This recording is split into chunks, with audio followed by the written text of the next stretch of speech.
It's open mic night, and there's very few to say something. Let's see, Lord. Let's see, Lord. A man told me, Bobby Johnson, who's a minister in the Church of God, who I serve with, said the importance of history is its use in directing the future. Amen.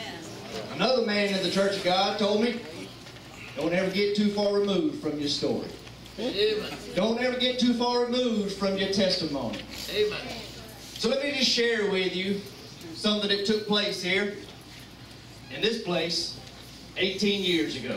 Come on, go. 18 years ago, I moved my mother and my father-in-law. They weren't at that point in time. They were my future in-laws. To this place. Yes, you did. I came to Bradenton, Florida for a couple of reasons. And number one was to tell Brother Marlowe, you were right. Because in 1995, I was a drug addict. Yes. Every day I got up Yes. and I had to get high.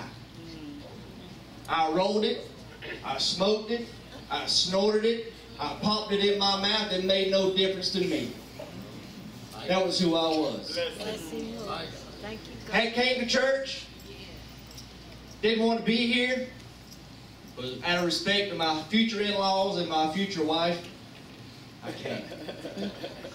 Obviously, when it got over with, I want you to meet the pastor. I don't want to meet the pastor. Come on down front and meet the pastor. I don't want to go down there. I came on down here anyway. I remember. And he stood at the end of this platform and he extended his hands, and before any pleasantries were exchanged, before any names were exchanged, as soon as we touched hands, he looked me in the eyes and he said, son, I don't know your name, but God's got big plans for you. Hallelujah. And I stood there and thought in my mind, and I mean no disrespect, but I thought, you're a fool. That's just what I thought. This man don't know me from Adam, and he thinks God's got big plans for me. 1998, I'm in the balcony on a Sunday night at Praise Cathedral Church of God. Pastor Jerry Madden is preaching his heart out.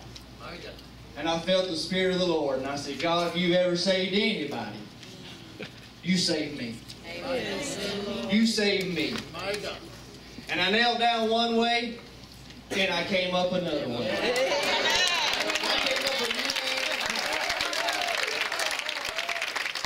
I didn't have to go to rehab. I didn't have to go to the doctor. I didn't have to take no medicine. Listen. I said, take the taste out of my mouth. And it was gone. Gone. Instant. Fast forward to 2006. I'm serving in the church. Elder, usher, serving on the youth staff. Having the time of my life. 20% owner in a $6 million company. Man, life just looks good. And God rocked my world. I got sick. Sick as a dog. For a week laid in bed. Couldn't do anything. And I like to move around. I'm pretty active and I like to talk. I spent all week with the Lord as I was sick. When the week was over with, I knew what He was calling me to do. He said, you're going to come work for me. I said, oh, no, I ain't. He said, oh, yes, you are. Oh, no, I ain't. I'm a trucker. I'm a businessman. That's what I do. 2 years, I tried to make that calling go away. Pushed it and pushed it and pushed it until finally in 2008, on a Sunday morning, during a communion service, God said, you're going to do this or else. 6 months later, I'm packing my bags, moving my family to Lexington, Kentucky to plant a brand new church of 25 people. I had lost my mind. But God was faithful. I once was a drug addict. I now am a credentialed minister in the Church of God, serving as associate pastor in the Malden Church of God. That's doing wonderful. the best that I can to raise my family, love my wife. That's wonderful, sir. God's good. God is good. This place is a part of my testimony. Yes. God is good. My mother-in-law and my father-in-law are part of my testimony.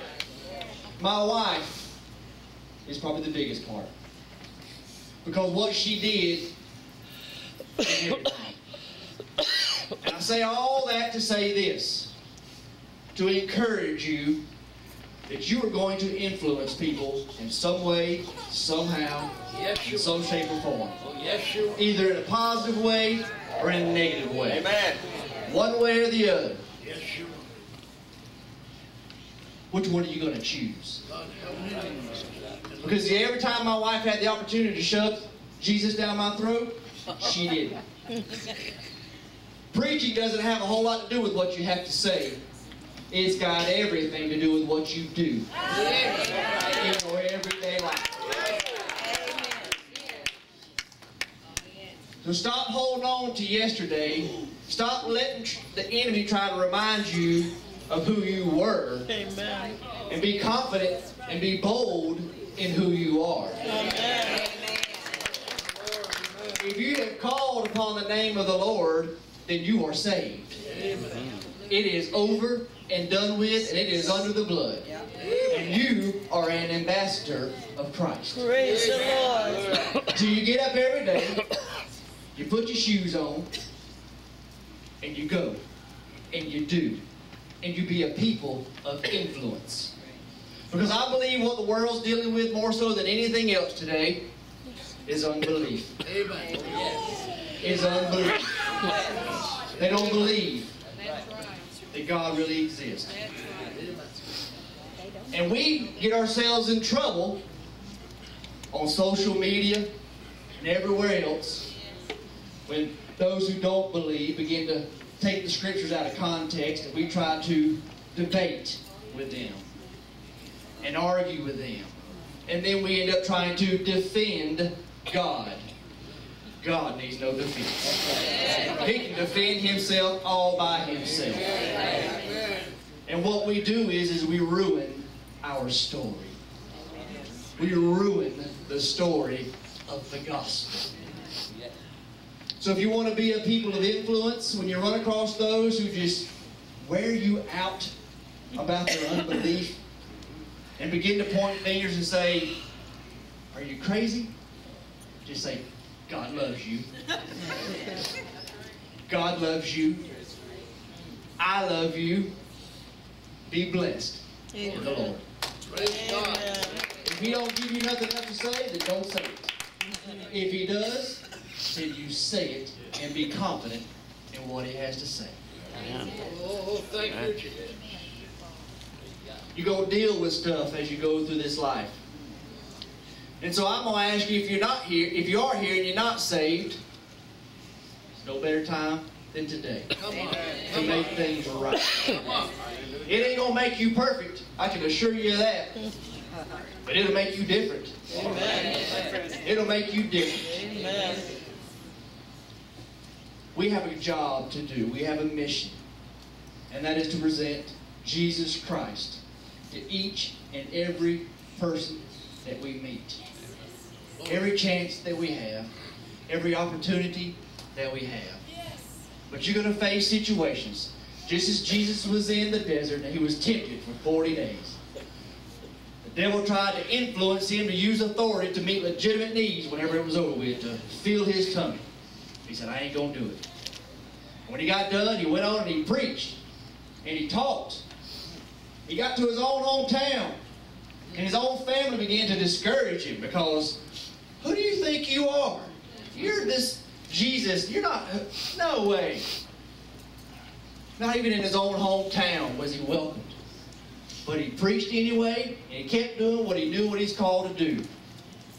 Even up to the final days of his life, as Passion Week began, as the Passover began, he preached. He taught. He was committed to his cause. He was committed to what he is supposed to do. Church, it's time to get committed. Amen. It's time to get committed. Amen. This love that we have for this Jesus, this love that he had for us, should compel us to do something. What are you going to do? What hinders your worship today? During Passion Week, they were in the temples, exchanging the money for profit, selling the sacrificial animals at exorbitant prices. Money was standing in the way of their worship. They couldn't worship and they couldn't pray. They were taking advantage. Not much has changed today, I don't believe. We let money and status and everything else stand in our way. But I'm telling you, church, if we'll be faithful, if we'll stay focused, if we'll stay committed, good days and bad days both, Sunday's coming. Amen. Sunday's coming. Jesus is risen. He's alive forevermore. Yes, he is. In you and me. Yes, he is. We are his hands and his feet. Yes, he is. We are the light to a dark, dark world. He lives in us and through us. Amen. So I encourage you today, I don't know what your story is, but don't get too far removed from it. Remind yourself who you once were and what God did for you. Amen. And if he'll do it for you, he'll do it for somebody else too. Amen. He'll do it for somebody else too.